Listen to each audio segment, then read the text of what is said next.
और अब वक्त है विश्लेषण का, मुगल प्रेमी ब्रिगेड का आंख खोलने वाला विश्लेषण।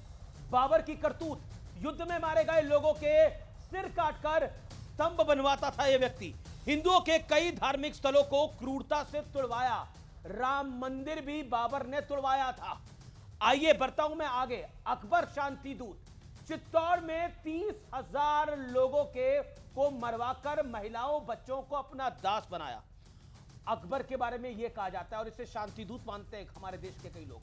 अकबर ने लिखा, हमने काफिरों के कई किले नगर जीतकर इस्लाम की स्थापना की है।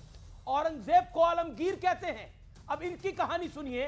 गैर इस्लामिक लोगों से जजिया टैक्स वसूलता था। छत्रपति शिवाजी के बेटे संभाजी के साथ क्रूरता की सारी हदें पार करी। छावा भी फिल्म देखी होगी आपने, उसमें दिखाया गया जो है वो सत्य है और तथ्य है। आता हूं मैं आगे। सिख गुरु तेग बहादुर का सिर कलम करा दिया था और समाजवादी पार्टी के और ओवैसी साहब की पार्टी के और लेफ्ट की पार्टी के नेता कहते हैं कि ऐसा गलत क्या किया था। आज भी शीशगंज गुरुद्वारा है चांदनी चौक में। जैन धर्मगुरु जिन प्रसाद की हत्या कराई थी औरंगजेब ने और हिंदू त्योहारों पर प्रतिबंध लगाया था। काशी विश्वनाथ, सोमनाथ मंदिर, इनको ध्वस्त किया था जो कि ज्योतिर्लिंग है भगवान शंकर के। बड़ा प्रश्न आज का क्या है, बड़ा सवाल आज का यह है, क्या सियासी साजिश के तहत क्रूर मुगलों को बार बार महान बताने की कोशिश हुई है? आज का बड़ा प्रश्न यह है। शहजाद पूनावाला इस बड़ी डिबेट में मेरे साथ जुड़ रहे हैं। आज की डिबेट बहुत बड़ी है। अंसार रजा है मेरे साथ, उनका अभिनंदन है। विवेक श्रीवास्तव है, सीनियर लीडर लेफ्ट के। Somnath Bharti, former minister and MLA, former MLA Aam Aadmi party के। मेरे साथ असीम वकार साहब हैं जो कि एआईएमआईएम के प्रवक्ता है, उनका अभिनंदन है मेरे साथ इस चर्चा के अंदर। साथ ही साथ जुड़ेंगे प्रोफेसर संगीत रागी, आपका भी स्वागत है। मैं इस चर्चा की शुरुआत करता हूं और विवेक श्रीवास्तव साफ गोई से आपसे पूछता हूं, 50 सेकेंड आपसे पूछता हूं। समाजवादी पार्टी का एक सांसद कहता है कि मुगल अगर, औरंगजेब अगर बुरा होता, अकबर अगर बुरा होता तो वो तो बादशाह आलम थे, सबको ही कन्वर्ट कर देते, कौन रोक सकता था उन्हें? उन्होंने तो मंदिर बनवाए, तुड़वाए नहीं। तो क्या गलत कहा? वो तो प्यार बांट रहे थे यहाँ पर। नहीं, कुछ गलत नहीं कहा उसको। आपने कहा मुगल, या तो मैं तो कह रहा हूं मुगल इंसान थे ना, उनको किसी भी अच्छी कैटेगरी या खराब कैटेगरी में क्यों डालते हैं आप? देवर किंग्स आर किंग्स, चाहे हिंदू राजा हो या मुसलमान राजा। अकबर के ऊपर लांछन लगाए जा रहे हैं। पूरा राजपूताना खड़ा था अकबर के साथ। हल्दी घाटी में कौन लड़ने गया था? राजा मान सिंह लड़ने गए थे महाराणा प्रताप से। पूरा राजपूताना एक तरफा मुगलों के साथ रहा, रिश्तेदारियां रही। अकबर ने मुल्ला मौलवियों को अपने दरबार में सीधी तरह से कहा कि सेकुलर हैं हम, और दीन इलाही को बनाया। यह इतिहास है। उसी कार्यकाल में अकबर के तुलसीदास जी हुए, रामायण को लिखा गया। वो रामायण रामचरितमानस जिसकी मुखालिफत ब्राह्मणों ने करी क्योंकि वो संस्कृत भाषा में नहीं है। ये पढ़िए आप जाकर के, क्या ये हो सकता था? अकबर के कार्यकाल में रामायण को लिखा गया।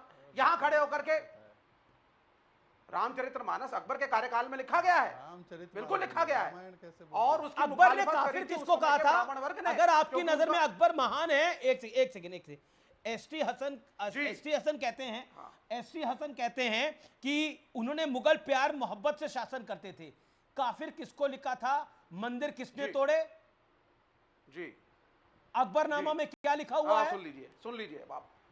ना आप सुने सर, मैं भी अकबरनामा सुना देता हूं। यहां पे खड़े होकर के दिल्ली की सल्तनत पर हुमायूं को हरा करके शेरशाह सूरी कायम हुए। भागना पड़ा हुमायूं को, और भाग के कहां गए? अपने मित्र के पास, अमरकोट की रियासत के सोढ़ा डायनेस्टी के राजपूत। और उन्होंने फरमान भेज दिया कि हिम्मत हुई अगर तुमने हुमायूं जो हमारा दोस्त है उसको हाथ लगाया तो राजपूत उतर आएंगे। जब शेरशाह सूरी नहीं रहे तो राजपूतों की सेना ने ले जाकर के मुगल सल्तनत के उस चश्मो चिराग हुमायूं को जाकर के सल्तनत पे बिठाया। And the entire Rajputana was with them. जब लड़ाई हुई दारा शिकोह और औरंगजेब के बीच में, राजपूतों की सारी सेना दारा शिकोह के साथ थी और मराठा सेना थी किसके साथ? औरंगजेब के साथ। ये इतिहास है, आप इनको पढ़िए। इसको आसानी के साथ कह देना हिंदू वर्सेस मुसलमान, और ये सारे मुसलमान, हिंदू वर्सेस मुसलमान की कोई बात ही नहीं है। Okay, Shehzad Poonawalla, come in picture. You made your point sir. Shehzad Poonawalla. देखिए, विवेक जी ने शुरुआत में बोला कि मुगल इंसान थे। विवेक जी से बात सुनना स्वाभाविक ही है। ये तो कहते हैं याकूब बेचारा था, अफजल गुरु हालात का मारा था, यासीन मलिक जो कन्विक्ट हुआ है वो गांधीयन विद गन था। तो चाहे उस समय के हिंदुओं को मारने वाले जो नरसंहार करने वाले आईसिस के मानसिकता वाले लोग थे, या आज की तारीख में सबकी वाइट वॉशिंग करके उनका महिमा मंडन करना, ये इनकी पुरानी आदत रही है। इन्होंने अभी कहा कि राजपूताना अकबर के साथ था। अकबर ने हराया किसको था चित्तौड़ में? भाई नाम बताना। राणा उदय सिंह, ये कौन थे? और चित्तौड़ में फतेह करने के बाद वो जो उसमें उन्होंने लिखा है, अपनी ही बुक में लिखा है कि किस प्रकार से 30-40 हजार अनआर्म्ड राजपूत लोगों को मारा गया। और फिर उसके बाद ये लिखा गया है, और मैं नहीं कह रहा हूं, मनुची जो कि यहाँ के नहीं बाहर के स्कॉलर जो वहां पे रहे थे 34 साल, हजारों विलेजेस को डिस्ट्रॉय किया, 10,000 सर काटे गए, आगरा से दिल्ली सर ही सर दिखाई देते थे। उसके बाद अपने आप को गाजी की उपाधि देने के लिए 13 साल की उम्र में, अमीश जी 13 साल की उम्र में हेमू का गला काट दिया गया अकबर के द्वारा। ये अकबर को महान बोलते, चलिए छोड़ देते, आगे बढ़ते। इन्होंने कहा रामायण लिखी गई, फिर उन्होंने करेक्ट किया कि रामचरितमानस तुलसीदास गोस्वामी तुलसीदास ने लिखी। भाई बताना, तुलसीदास गोस्वामी को जेल में किसने डाला था? मैं आपको बताता हूं उसका सोर्स भी। ये लिखा गया है 1712 में तुलसीदास जी के बारे में प्रियादास ने भक्ति रास बोधिनी में। ये फैक्चुअल मैं आपको बता रहा हूं, आप फैक्चुअल अपनी बात कोट करके बताना। आगे बढ़ते हैं, फिर मैं बताना चाहता हूं कि किस प्रकार से मुगलों ने क्या क्या किया। इस पर मैं विवेक जी का स्पेसिफिक जवाब चाहता हूं। क्या मुगलों ने गुरु तेग बहादुर जो हमारे सिख के गुरु है उनको सरेआम मारा कि नहीं मारा? क्या गुरु अर्जान देव को पता है खौलते हुए तेल में जलाकर मारा कि नहीं मारा? क्या हजारों मंदिर तोड़े या नहीं तोड़े, जिसमें काशी विश्वनाथ मंदिर, और उसमें मंदिर केवल तोड़ा नहीं, उसके साथ मस्जिद बना दी, और जो मंदिर तोड़ा गया उसके अवशेष जो उसके जो रिमेन्स है उसको सीढ़ियों पर डाला गया। क्या जिजिया लगाया नहीं लगाया? क्या छत्रपति संभाजी महाराज को टॉर्चर करा कि नहीं किया? और आखिरी बात, और कल कहा है, और कल ये 10 काशी पर और एक- कहा गया औरंगजेब के लिए तो कहा गया काशी करबला होती, हाँ। सुन्नत होती सबकी। अब अगर अमीश- अगर शिवाय ना होता, अगर शिवाजी ना होते तो ये सब होता। अभी इसी 10 सेकंड, क्योंकि आपने छत्रपति शिवाजी महाराज का नाम लिया। कल एक बहुत बड़ी घटना हुई। एक सो कॉल्ड हिस्टोरियन ने यह आकर कहा कि छत्रपति शिवाजी महाराज लुटेरे थे। आज महाराष्ट्रन मेरा जी जल रहा है कि यह बोला उन्होंने, पर कल सुरेंद्र राजपूत ने इसको ट्वीट करते हुए कहा, रुचिका शर्मा ने सारे एजेंडे को ध्वस्त कर दिया, आप सलामत रहिए, सच के जरिए झूठ को हराती रहिए। उस व्यक्ति के बारे में ये सुरेंद्र राजपूत ऑफिशियल प्रवक्ता बोल रहे हैं। क्या मैं विवेक जी, यहां पर जो बैठे हमारे असीम वकार साहब भी बैठे और सोमनाथ जी, क्या छत्रपति शिवाजी महाराज लुटेरे थे? क्या छत्रपति शिवाजी महाराज लुटेरे थे, हाँ या ना? मेरे पास वो वीडियो भी है, पर क्योंकि दूसरे चैनल का मैं प्ले नहीं करूंगा। असीम वकार, अरे मैं बता दूं। एक सेकेंड, असीम वकार बोल ले, फिर आप आइएगा विवेक। असीम वकार, स्पेसिफिक जवाब। जी बताइए, जी बताइए। शहजाद पूनावाला ने जो पूछा उसका जवाब। नहीं, बात जवाब की नहीं हो रही है। एक छोटी सी बात कहना चाह रहा था कि आज आप एनसीईआरटी में बदलाव करके इतिहास बदलने की बात कर रहे हैं। 2023 में भारतीय जनता पार्टी की सरकार इसी देश में थी, और इसी देश में एक आयोजन हुआ था G20 का। उस G20 के आयोजन में जी एक किताब छापी गई थी, बुकलेट जारी की गई थी 52 पन्नों की। उसमें उसका टाइटल था Bharat the mother of democracy. उसमें भारत की सरकार की तरफ से जारी किताब में लिखा गया था कि अकबर एक महान शासक था, और मुगलों के शासन को बहुत अच्छी तरीके से दर्शाया गया था और बेहतरीन शासन कहा गया था। इसी सरकार ने कहा था। मैं किसी और की बात नहीं कर रहा हूं, आप सब बदल दीजिए। ओके, शहजाद पूनावाला आप आपका बदल जो गए। दिल चाहे कर कभी लो। अकबर को महान नहीं, बताते हैं, कभी सुनिए। कभी उसको कहते हैं कि वो गलत था। आप खुद अरे कंफ्यूज है, सर, आपकी पार्टी कंफ्यूज है, आपकी सरकार कंफ्यूज है। सर बात तो देखिए, एक 30 सेकंड में सर, जवाब बात शहजाद तो पूनावाला। पूरी हो जाने नहीं, ये दीजिए, बड़ा बात पॉइंट पूरी हो आपने जाने बोला, दीजिए। इसके जवाब ले लेते हैं, फिर आपके पास आ रहा हूं मैं वापस। हम 30 तो सेकंड सिर्फ इतना शहजाद। कह रहे हैं कि जो भी अच्छा या बुरा हुआ, अच्छा अगर उन्होंने किया है वो दर्शाना है, तो बुरा जो किया वो भी दर्शाओ। ये तो ऐसी बात हो गई कि अगर मैं कहूं कि हिटलर ने 60 लाख जूइश लोगों को मारा, तो क्या ये एंटी क्रिश्चियन हो गया?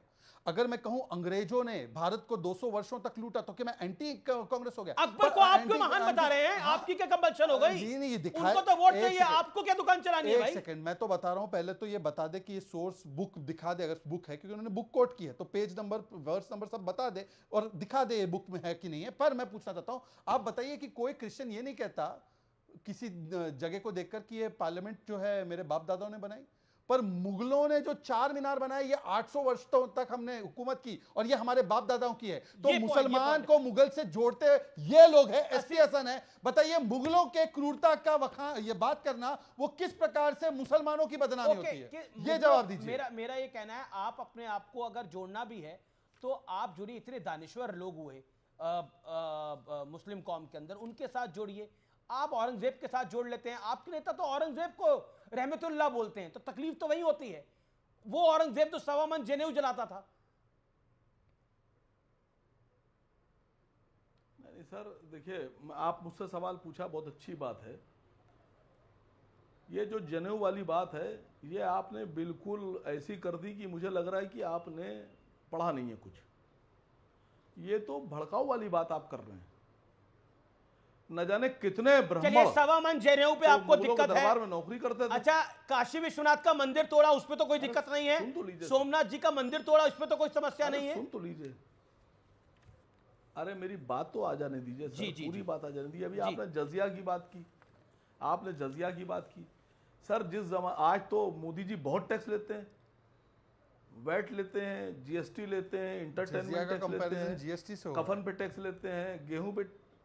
अरे सुन तो लीजिए सर, आप बोलिए सर। एक जमाने में जिस वक्त इतने टैक्स नहीं हुआ करते थे, जब टैक्स नहीं हुआ करते थे तो सरकार चलाने के लिए टैक्स लिया जाता था। जिस वक्त जजिया टैक्स लिया जाता था, गैर मुसलमान ज़कात नहीं देते थे। मुसलमानों से ज़कात ली जाती थी, वो परमानेंटली आती थी। मुसलमानों को माफ़ी भी नहीं होती थी किसी तरह की।